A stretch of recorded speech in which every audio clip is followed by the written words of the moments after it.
you've committed adultery. And if you marry someone who has been divorced, you've committed adultery. But what about somebody who divorces but never remarries? Their status is unclear.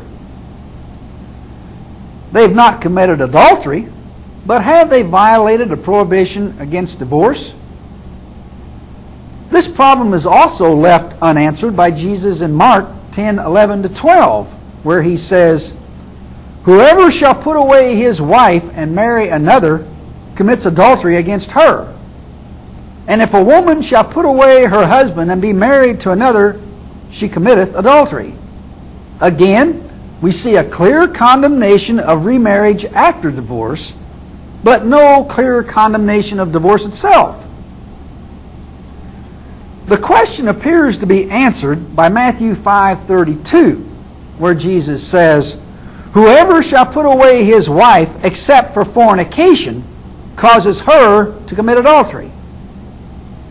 Unfortunately, this is no answer either, because the man who divorces his wife for any reason other than fornication causes her to commit adultery, while no stigma is attached to him. And when we turn to Matthew 19:9, which says, "Whoever shall put away his wife, except it be for fornication, and shall marry another commits adultery," whenever we turn to that, we're still left in the dark. This allows a man to both divorce and remarry if his wife is guilty of fornication. So, those who divorce and remarry are repeatedly condemned, except in the case of fornication. But there's no clear-cut condemnation of divorce as long as no remarriage is involved. That would appear to settle a matter. But wait a minute. What about Matthew 19:6 and Mark 10:9, which say, "So they are no longer two, but one flesh. What therefore God hath joined together, let no man put asunder." What at first appeared to be some rather lenient requirements with respect to divorce alone are now seen to be even tighter than those found in the Old Testament. Whereas the earlier verses seem to allow divorce as long as the participants did not remarry, Matthew 19:6 and Mark 10:9 rule out any possibility of divorce whatever. In effect, Jesus has three positions on this issue. Sort of take your pick. According to his position in Luke 16:18 and Mark 10:11-12, you are not condemned for obtaining a divorce, but only for remarrying. The second position, which is shown by Matthew 19:9, allows you to divorce and remarry without committing adultery, as long as the divorce is a result of your wife's fornication. Notice how women aren't even considered. The third and most restrictive position, found in Matthew 19:6 and Mark 10:9, prohibits divorce for any reason whatever and appears to settle the issue for good. There are to be no exceptions or mitigating circumstances. Thus, regardless of what Jesus' position on this topic may be, the question is moot because of the absolute prohibitions found in Matthew 19:6 and Mark 10:9.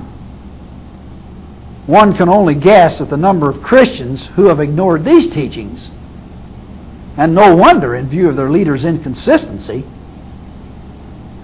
Paul chose the absolute prohibition because he said in 1 Corinthians 7:10, "To the married I command, yet not I, but the Lord, let not the wife depart from her husband." In other words, no divorce is to be allowed. And Paul was equally emphatic when he said the following in Romans 7:2-3, quote, "For the woman which has a husband is bound by the law to her husband as long as he lives. So then if, while her husband lives, she marries another man, this is Paul speaking, she shall be called an adulteress.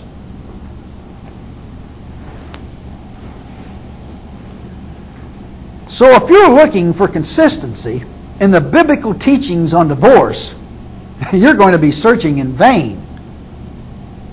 The only significant answer seems to be that two verses, Matthew 19:6 and Mark 10:9, prohibit any form of divorce whatever, and thus overrule all other pronouncements. Regardless of what all the other verses may allege, these two say that no divorce is to be allowed, period. And that should settle a matter once and for all. Our ninth and final topic for today, gambling, is also of immense importance and deserves an analysis.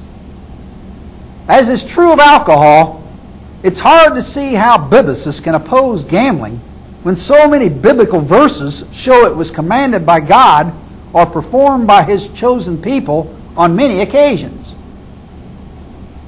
Divine commands are evident in Joshua 14:2. By lot was their inheritance, as the Lord commanded by the hand of Moses. Joshua 21:8. The Israelites granted to the Levites these cities and their pastures by lot, as the Lord has commanded, through Moses. And Numbers 26:52-56. Quote, the Lord spoke to Moses, saying, the land shall be divided by lot.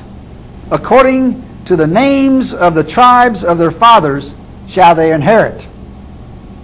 According to lot shall possession thereof be divided between many and few. Unquote.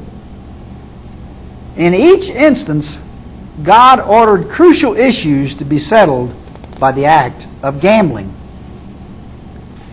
Inheritances, cities, pastures, and lands were all divided up by drawing lots.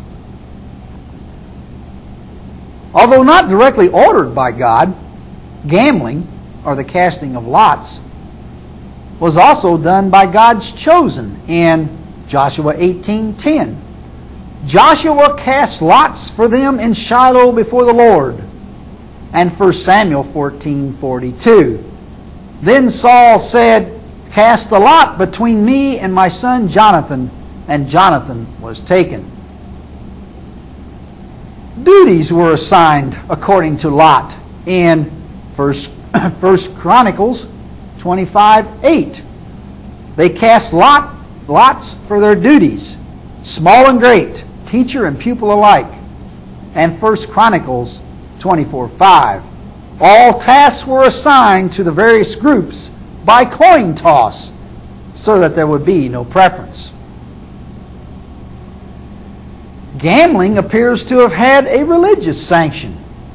1 Chronicles 24:30-31 says, these were the descendants of Levi. They were assigned to their duties by coin toss without distinction as to age or rank. It was done in the presence of King David, of the leaders of the priests, and the Levites, which is the priestly tribe. And even one of the 12 apostles was chosen by gambling.